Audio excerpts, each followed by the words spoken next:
with all of you. This is going to be a co-presentation with myself and Dr. Farshman, who's acting as the COVID-19 Medical Director for Sawtooth Mountain Clinic.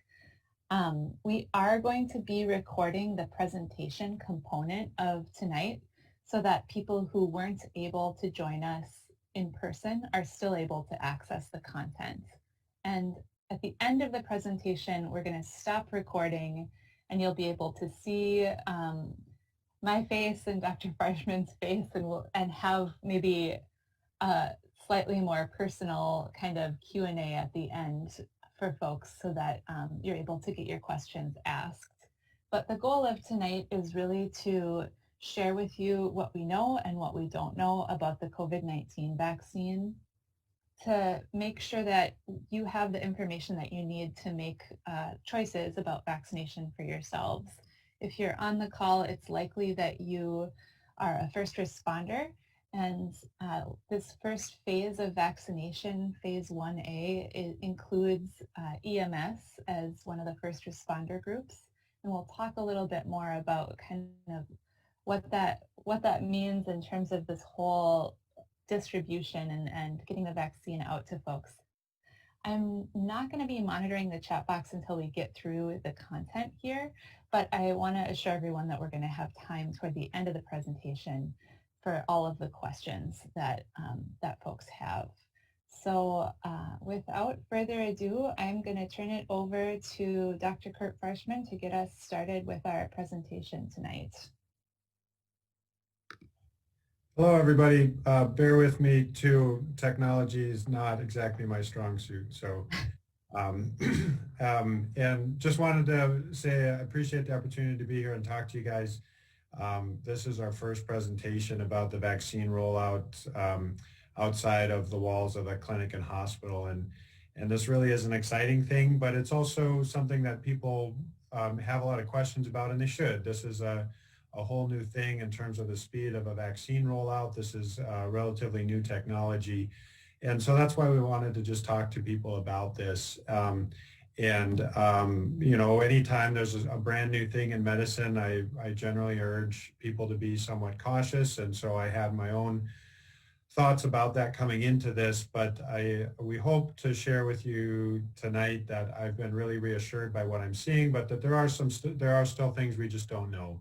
And so that's what we want to do, so everybody can make an informed decision as we go forward. So, and appreciate being here with Grace too. She's done a ton of work here with everything. So, and I think the other thing to emphasize with all of this, and you know, it's been a crazy year. There's been a lot going on, and a lot of different things. And what's gotten a bit lost in the mix is that the fact that we have a vaccine rolling out right now, you know, basically a year after this new disease was found, is on the order of getting a man to the moon.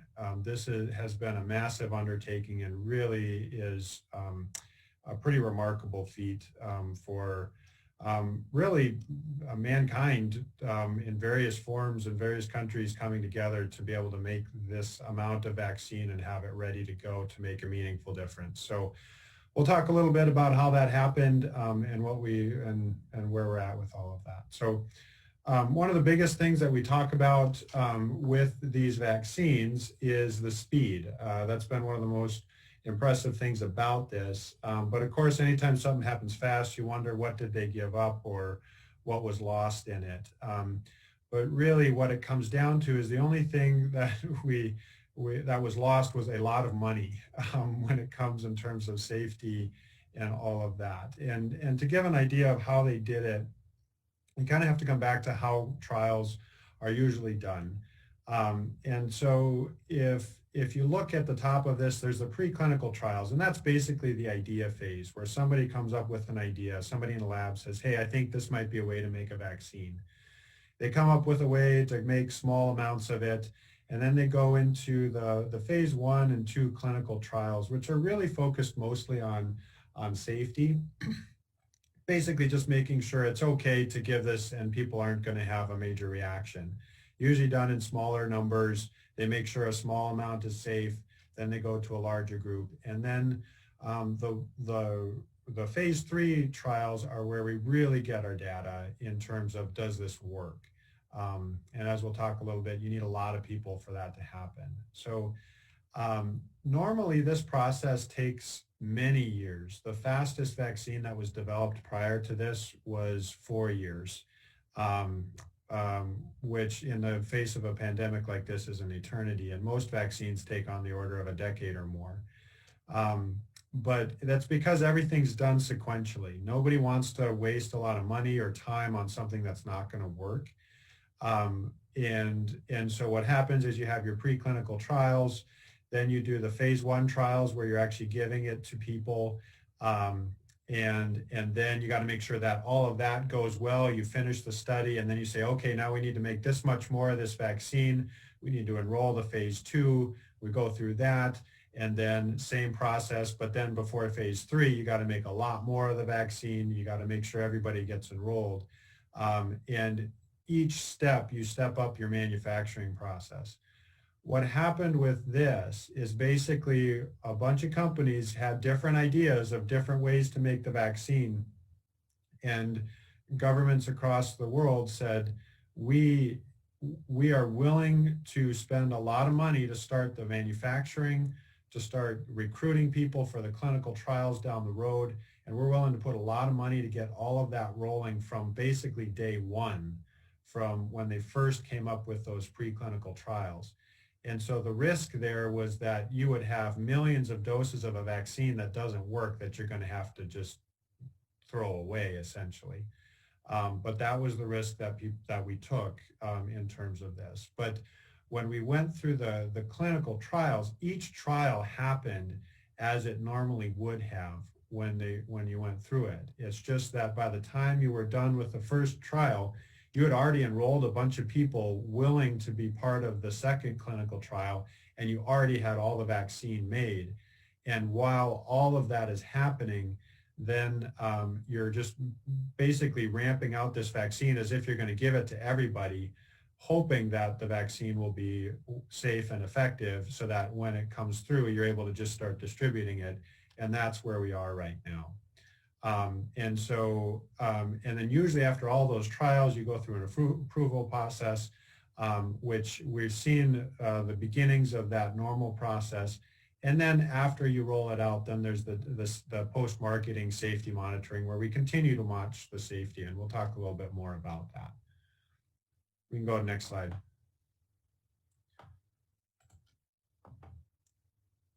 So the first question that we need to make sure is if this is a safe vaccine.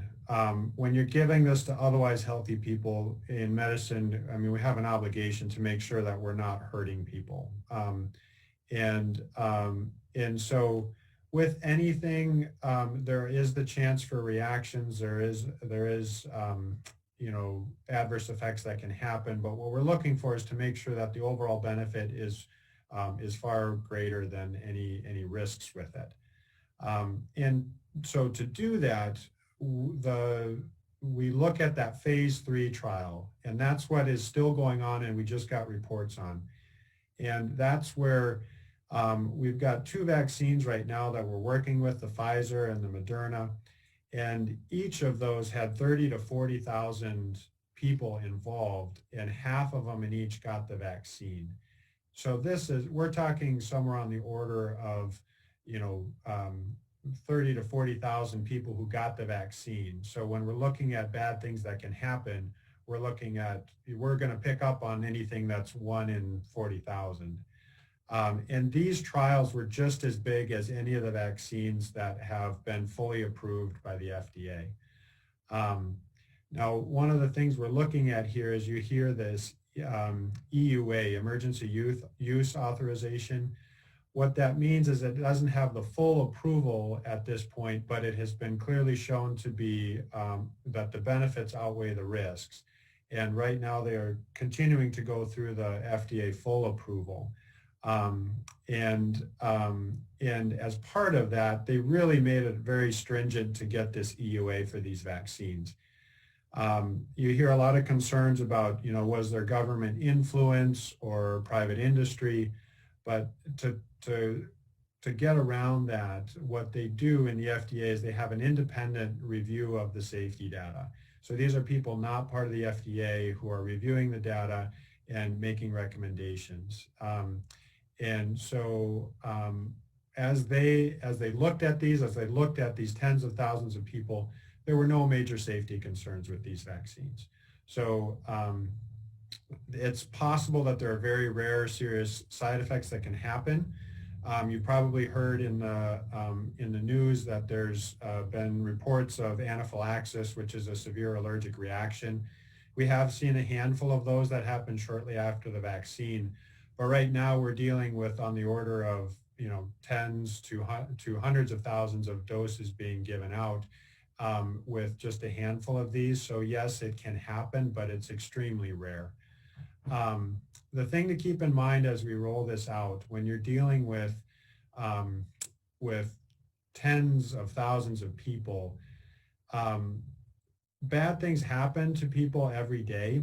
And when you have tens of thousands of people, if you don't do anything, you don't give them any new med, you don't give them a vaccine, a number of people are going to have strokes or heart attacks or have an allergic reaction. And that's just part of being alive and being human. And then if you do something like give a vaccine, those events are still going to happen. And it's a lot of work to tease that out and to see what's attributed to the vaccine and what's not. And that is what we're continuing to do as this vaccine rolls out. But as of now, in the official studies, there were really no serious problems with the vaccine, which is really, really good.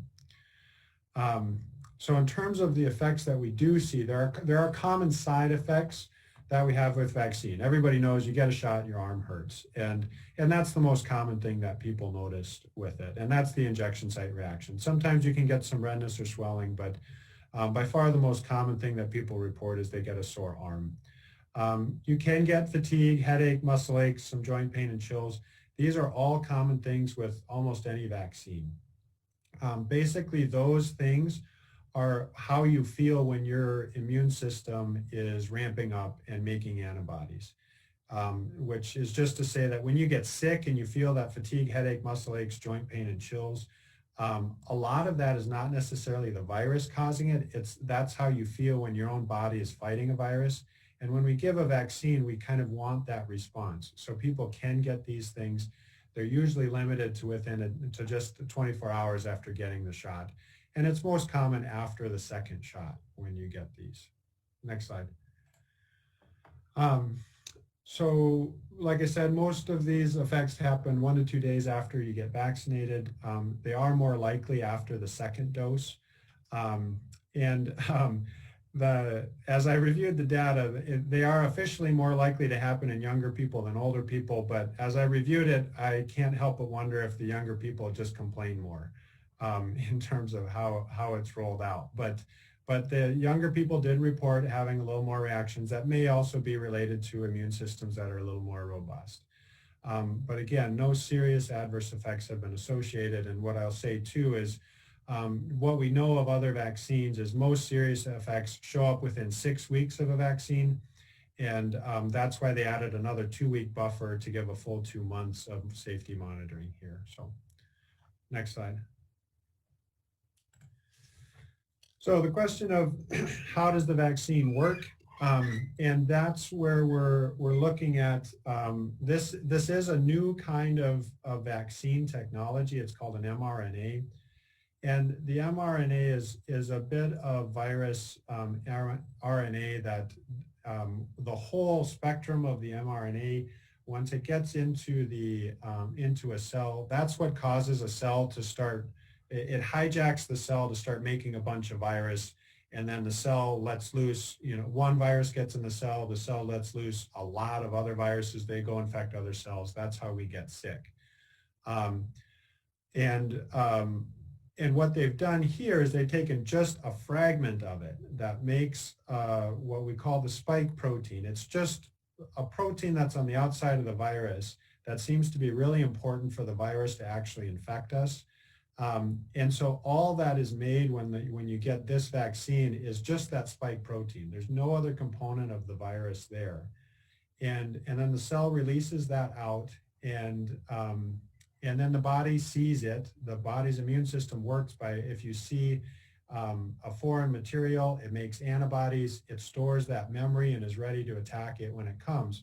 But it's targeted on just that protein.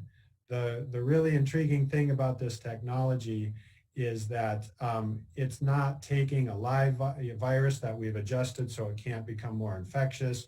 It's not taking a whole inactivated virus. It's just taking this mRNA and getting it into the body. The way the technology is really important here is that basically they know the code for this mRNA, they type it into their program and they can produce this. You can really scale this up very quickly and you can adjust very quickly. So you may have heard about some of the new variants showing up.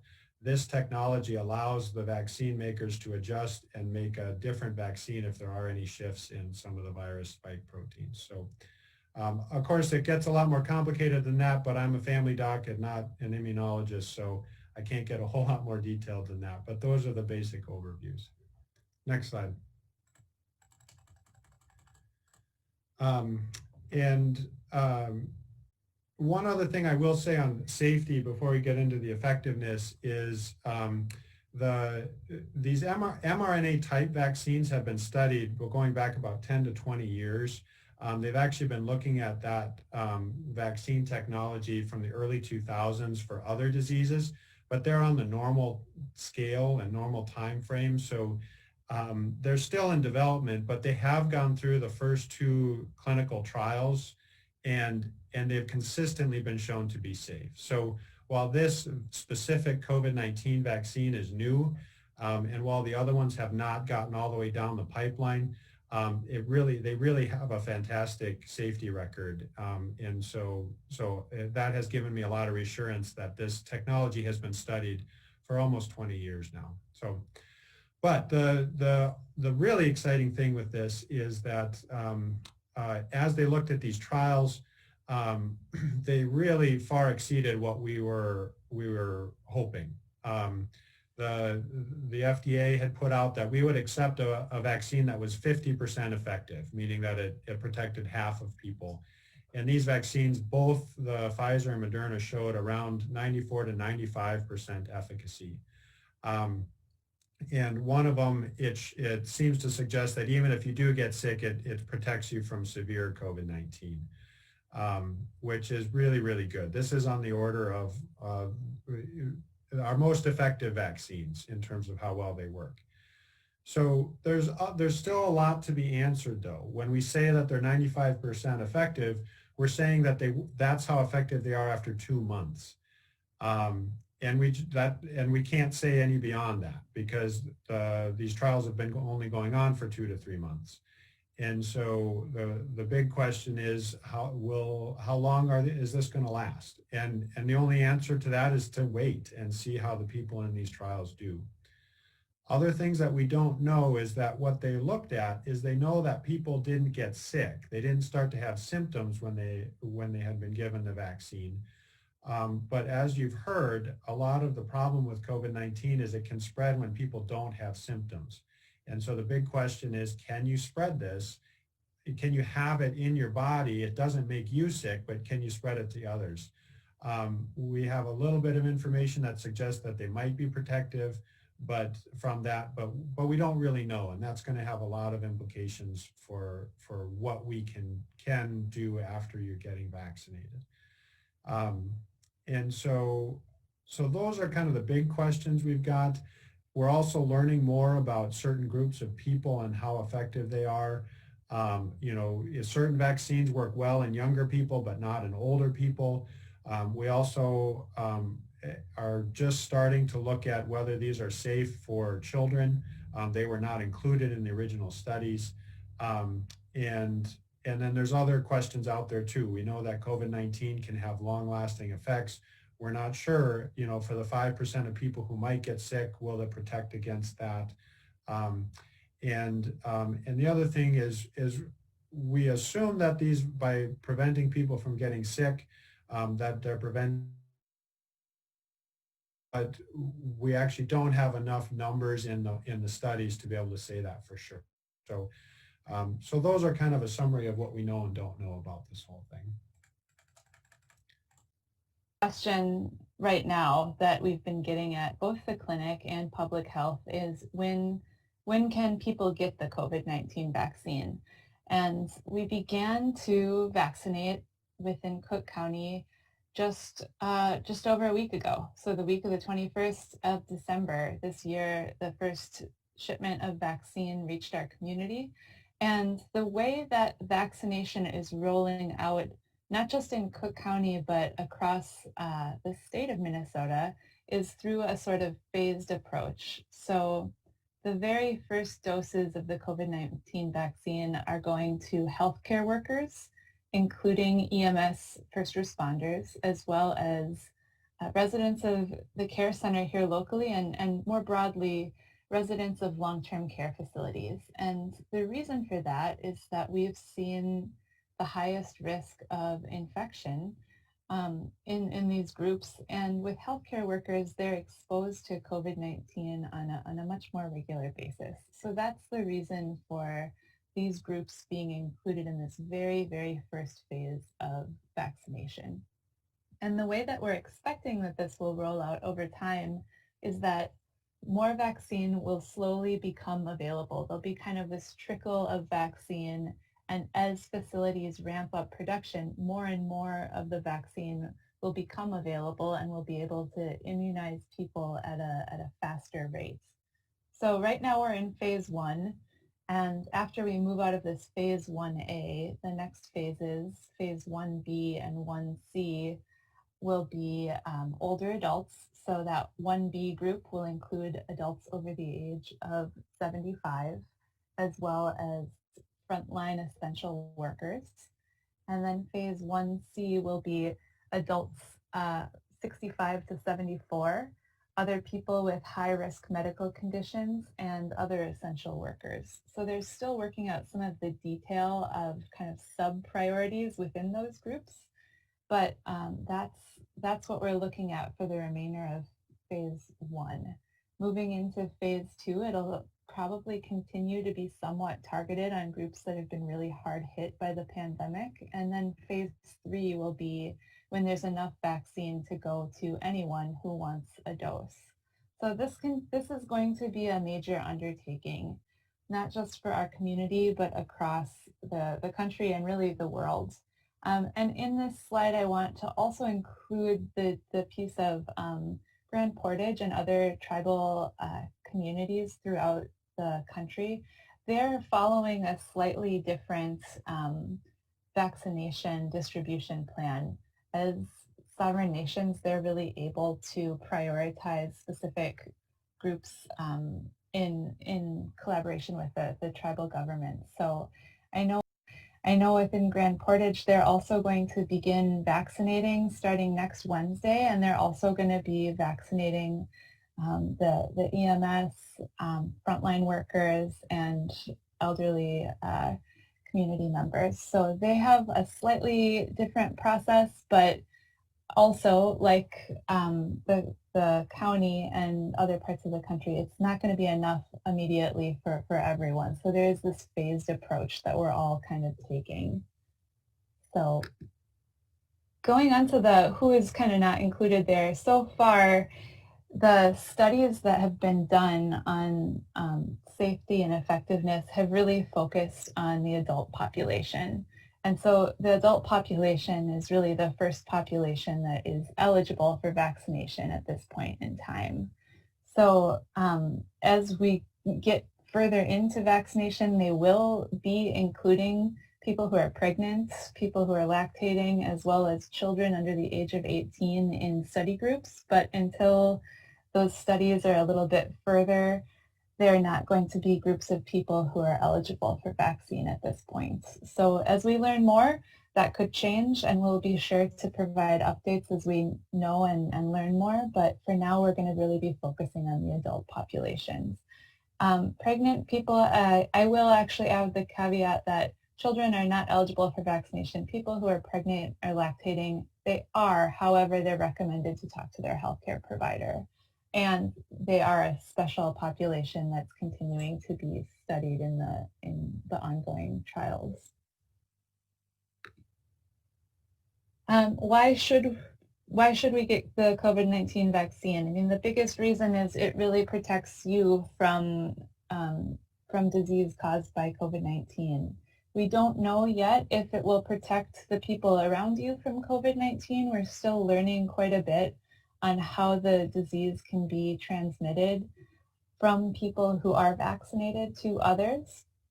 But when we think about this from a population standpoint, from a community standpoint, when we have more people who are vaccinated for COVID-19, this virus will begin to impact our community less severely. The more people we have vaccinated, the better off we're going to be in terms of COVID-19 in Cook County. So the goal right now is to try to have 80% of the population that's eligible for vaccine eventually vaccinated. That's kind of going back to that idea of herd immunity, that if we have enough people vaccinated for COVID-19, that it will really slow down the rate at which this virus can travel. And that is our ultimate goal here. And as we do that, as we work toward that goal, the more practical piece of it is once we start to have less impact from viral spread, more of us will be able to get back to those things that we've been missing out on because of the pandemic. And that's really kind of the light at the end of the tunnel here. That's what we are wanting with this vaccination campaign. Another question that we've got is, should people who've already had COVID-19 get the vaccine? At this point in time, that is the recommendation. And partly that's because we don't know how long immunity lasts after someone has been infected with COVID-19. We have seen examples of people who can get COVID-19 a second time, and it's very possible that the immunity from this vaccine could last longer than immunity from actually having had the COVID-19 virus. And so at this point in time, the recommendation is yes, to go ahead and vaccinate even if you've already been infected. And going to concerns over cost, there is not a cost associated with the COVID-19 vaccine. For people who have insurance, there might be an administration fee charged to your insurance, and that fee really covers the time of the healthcare providers to do the actual vaccination.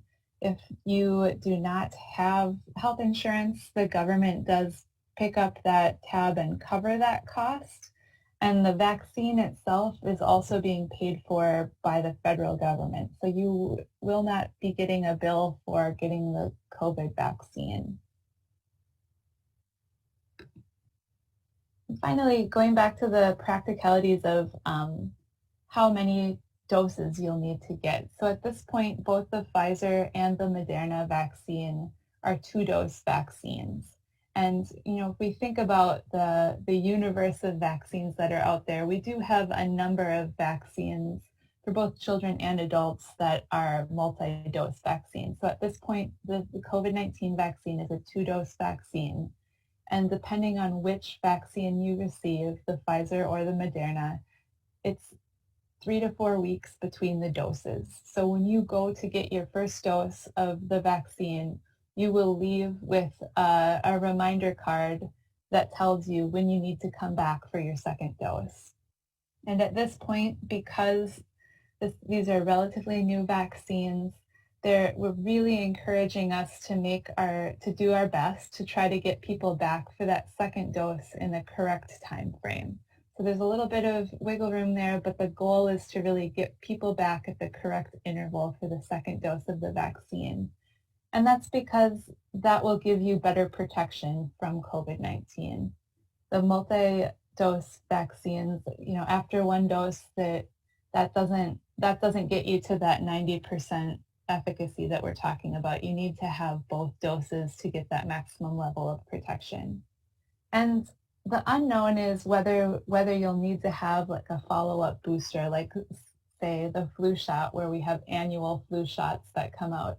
We don't know what this will look like for COVID-19 at this point. So it's possible that we might need follow-up boosters after the second dose, but that's something that we're still learning about. So for now, the important thing is getting in for those 2 doses spaced about a month apart.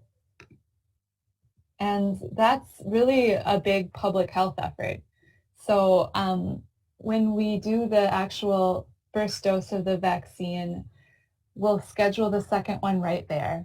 And you can have some options for reminders. So we'll give you a little vaccination card and urge you to take a picture of the card in case you lose it. We can also talk about whether you'd prefer a reminder call or a reminder text to come back for that second dose. And the illustration you see on this slide of the VSafe app, this is an app that the CDC put together. And it's both a reminder system and also a way to check in on how you're doing after you get your vaccine. So after you receive the vaccine, if you're interested and you have a smartphone and you want to download the app, we'll have people there who can help walk you through it. And basically you type in the day that you get your vaccine and the day you're scheduled to come back, and your phone will actually remind you to come back for that second dose. The VSafe app also checks in with you every day. Like you see this example with Olivia. They see how you're doing, and if you're not doing well, they'll actually have someone from the CDC reach out to you and see if there's any sort of side effect that warrants a call to the clinic. So this is something that the CDC has put together to try to increase compliance with the 2 doses of the vaccine, and also to really try to check in and make sure that they have a way to keep tabs on how people are feeling afterwards. So just a comment on that VSafe. So as part of the initial rollout, I got my first dose of the vaccine last week, and I've been using that VSafe. It's a very streamlined, quick process. And it really is part of that ongoing monitoring of the safety of these vaccines. So I'd encourage people to do it. It's also a way to help people have that reminder to come back in. So as we've been hinting at, the big question that's going to be on people's minds is once I've been vaccinated, do I still need to be careful? And at this point in time, we are saying yes. So there's 2 things. There's the personal benefit, and then there's a community benefit from vaccination. And what we're hoping for is that through vaccination, rather than people getting sick, we can get to that herd immunity where enough people are immune that it just is not spreading. But that's going to take a while before we've got enough of this vaccine to get to that point. And we also don't know if people can still spread this virus when they've been vaccinated, even though they feel fine. So this is mostly just a reminder to continue the stuff that we've been talking about. And there's a lot that gets thrown around out there about ways to mitigate and reduce your risk of spreading or getting COVID. But really the thing to be thinking about is, are you in the same airspace as somebody else, and somebody else who's not in your immediate household? Because people can be spreading COVID-19 even if they feel totally fine. And so basically it's that stop swapping air. So if you're in the same airspace where you might breathe air that somebody else breathed, that's where you really want to avoid those situations. So avoiding those enclosed indoor spaces with people outside of your household, staying 6 feet apart if you are out in the public, taking advantage of virtual visits and things like that, and feeling empowered to skip those indoor activities and work remotely if you can, if that's possible, and encouraging people to continue to use the curbside pickup. And so this is going to change, and I can't emphasize enough that this is what we want to get away from, but we need to do it thoughtfully and concertedly, and we also want to do it in a way where we can keep our businesses functioning as much as we can. But in order to do that, we need to keep the viral levels low enough so that we don't end up having to go into a lockdown mode. And this is the way to do that. We know this works. And this is how we can bridge and keep people safe while we're waiting for more information about the vaccines and for more vaccine rollout. And this is kind of in that same vein. I just want to emphasize that I know that we're all tired of these basic public health precautions, but they're going to be with us for a while. They're going to, and really, I guess another piece of this to stress is if we can keep the levels of COVID low as we roll this out, that's going to make this vaccination campaign work better. We're going to start seeing the effects of widespread vaccination sooner if we're able to keep this disease prevalence low as we're rolling out vaccination throughout the community. It's not an all or nothing, so there are things that are more risky and less risky. So, of course, you can be outside and that's less risky than being inside, but there are times that we're inside because we're at work or going to buy groceries. So even though that's more risk, we can still do things like wearing a mask and staying 6 feet apart that try to kind of lessen that risk. So this illustration is really to try to get that message across. Whatever we're doing, we have to be thoughtful and decide how we can lessen the risk associated with any given activity. And if we can keep this up over the next several months, I think that we can really kind of bridge this gap as we roll out vaccine and move toward that light at the end of the pandemic tunnel that we've been in. So I just want to thank everyone for doing this work for such a long period of time and encourage you all to keep it up. I know it hasn't been easy. It's taken a toll on all of us, but I think as a community, we're doing a fantastic work and we just have to stay the course at this point. So, and this is, again, this slide is to just kind of really talk about, okay, what does this vaccine mean for you? And it really comes down to what a vaccine does and what immunity does. So once you've been vaccinated, or even if you've been infected with a virus and then you're re-exposed to it, what happens is that virus gets in your body and starts doing what it does. It starts replicating, but the hope is that you've got enough of these antibodies stored up that are just ready to go, that it can wipe the virus out to keep you from getting sick. We know enough right now that that the vaccines are effective in at least at 2 months for keeping people from getting really sick from it. But the big question is, can the virus get in your body, start replicating enough that you could shed the virus, through droplets as you breathe or sing or whatever, and infect somebody else? And we don't know that yet. And so that's what we're still learning. And so if you've been vaccinated, we still ask that you do the things like keeping your distance, because there's still a chance you could infect somebody around you. And the last thing we want is, while we're waiting for these vaccines to roll out, while we know there's a tool that will keep people from getting sick, to have people get COVID and get really sick and potentially die from this. So we still want people to be careful. And the other thing to keep in mind too is it's important that as you're vaccinated, especially for somebody who's been vaccinated, I'm not bulletproof, and especially if if you've got medical issues or you're older, over the age of 65, keep in mind, even with a really effective vaccine that's 95% effective, there's still a 5% or a 1 in 20 chance that you could get sick. And especially in the early group, where there's still potentially going to be a lot of COVID out there, and realize that while, Minnesota right now is coming down off of a peak, the rest of the country is really ramping up. That you really want to think twice, even with a 1 in 20 chance of getting a virus like this, you still want to be careful and don't consider yourself bulletproof. So we're going to learn more about this, and we're going to be able to give more information later. Right now, we just don't have that. So we're going to move into the Q&A portion of the presentation here very shortly. I did want to include some additional contact information. That phone number, the 218-387-3605 number, that's the public health department number. It likely will go to voicemail. We do respond to those voicemails within a day or two.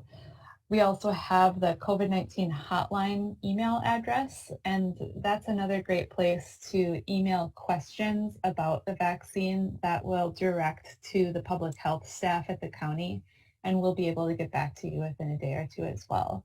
So those are great places to ask questions. I want to thank everyone again for being here and listening to our presentation tonight, even with the few technical issues we had. I'm going to go ahead and stop sharing my screen and put myself on video.